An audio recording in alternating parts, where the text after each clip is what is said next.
sikut, pegang sini. Kalau bilang sakit, pegang perut. Kalau sikat, ini cepet-cepetan diambil. Sikat langsung diambil gini. Yang ambil siapa, Kak? Terserah, kita aja. Ayo mulai. Kerjain temenan ya. Siapa?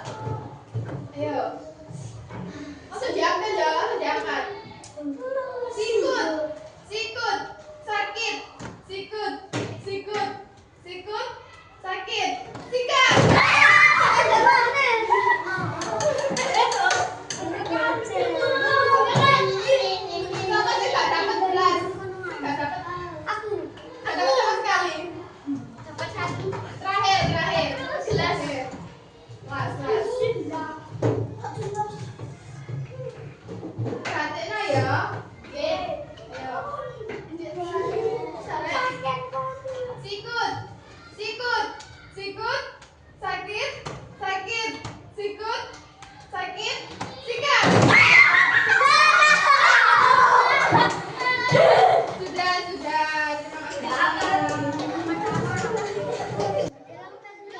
Assalamualaikum warahmatullahi wabarakatuh. Waalaikumsalam warahmatullahi wabarakatuh. Kepangaken nami kula Keila Nadira Mercy. Kula kelas 12 saking sekolah SMA Negeri Woro. Semriki kula badhe critakake tentang cerita Jawa sing judule Ande-ande Lumut. Mulai ya. Ing jaman biyen ana ora kraton gedhe ing wilayah Jawa Timur, yaiku Kraton Jenggala lan Kraton Kediri. Kraton Jenggala dipimpin dening Prabu Jayanegara lan Kraton Kediri dipimpin dening Prabu Jayamukana. Kanggo ndadekake siji saka loro kerajaan iki kudu dinikahno antarane, yaiku Panji Asmarabangun putrane Prabu Jayanegara lan Dewi Sekartaji putrine Prabu Jayanglana. Sawijining dina Kraton Jenggala diserang musuh.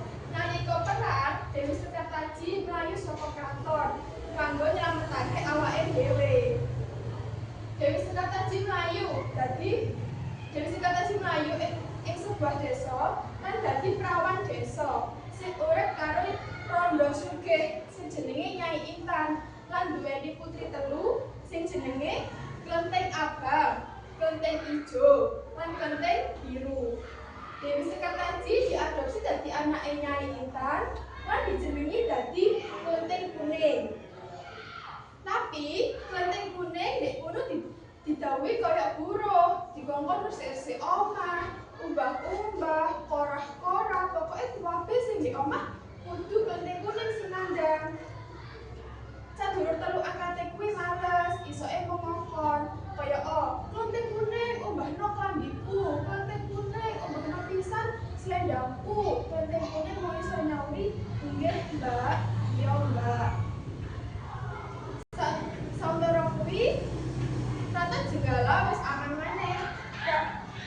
Panji Asmarabangun wis kasil ngalahake musuhe. Nanging Panji Asmarabangun sedih merga Dewi Sekartaji wis ora ana ning kraton. Dheweke duweni tekad kanggo goleki Dewi Sekartaji lan ngongkon salah siji prajurite kanggo goleki nandi Dewi Sekartaji saiki panggonane. Gang pirangane dina ana salah siji prajurit sing nglaporake yen ketemu prawan sing mirip karo Dewi Sekartaji ing salah siji desa. Panji Asmarabangun budal nekat menyang desa Dadapan, yaiku desa Segralkali sing nggonane Klenteng Kuning. Panji Asmarabangun nginep ning omahe Mbok Rondo lan dadi anak angkate Mbok Rondo sing jenenge Ande-ande Lumut. Sing lagi golek jodoh. Kabar bab golek jodoh wong wadon padha ngerti lan nyebar. Klenteng Abang, Klenteng Ijo, lan Klenteng Biru padha ngarep-ngarep ande-ande lumut lan macak apik. Ora lali kanggo mas-masane klambine sing apik. Klenteng Biru kandha ning Klenteng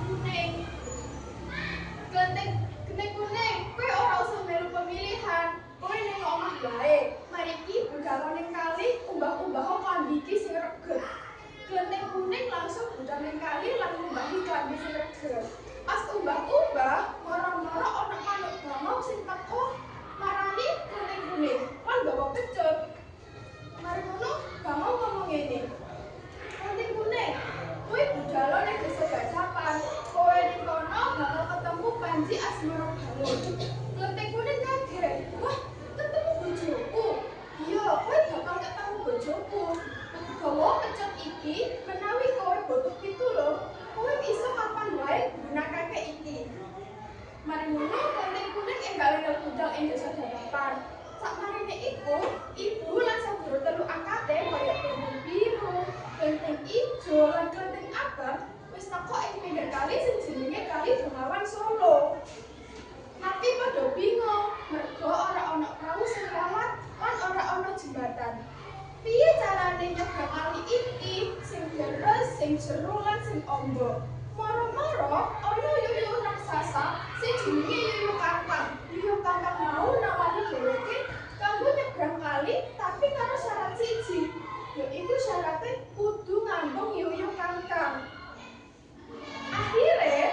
Akhire sedulur telu lan ibu angkate kuwi mau gelem nrimo syaratnya Yuyu Kangkang. Akhire Yuyu Kangkang budalake menyang kali, jadi disabrangno karo Yuyu Kangkang. Banjur Klenteng Kuning ya wis teko ing pinggir kali lan ketemu Yuyu Kangkang. Yuyu Kangkang nawani layanan sing padha, yaiku ngambung Yuyu Kangkang. Tapi Klenteng Kuning ora gelem. Mergo Klenteng Kuning ora gelem kanggo nianati bojone. Senajan ora gelem, Klenteng Kuning tetep maksa Yuyu Kangkang. Lan Yuyu Kangkang Klenteng Kuning bola-bali nyuwun. Nanging Yuyu Kangkang ora gelem. Saknalika Yuyu Kangkang Klenteng Kuning njupuk pecute. Lan pecute iku mang disabetno ndek kali. Pas disabetno ndek kali, banyu Bengawan Solo langsung surut. Yuyu Kangkang muten, akhire gelem ngeterake Klenteng Kuning nyebrang kali tanpa syarat. Sak tekone ing nggon pemilihan, yaiku ing desa Gacapan, Klenteng Kuning ketemu ibu angkate, ketemu Klenteng Abang, Klenteng Ijo, lan Klenteng Biru. Tapi dulur-dulur angkate kuwi ora seneng ketemu Klenteng Kuning.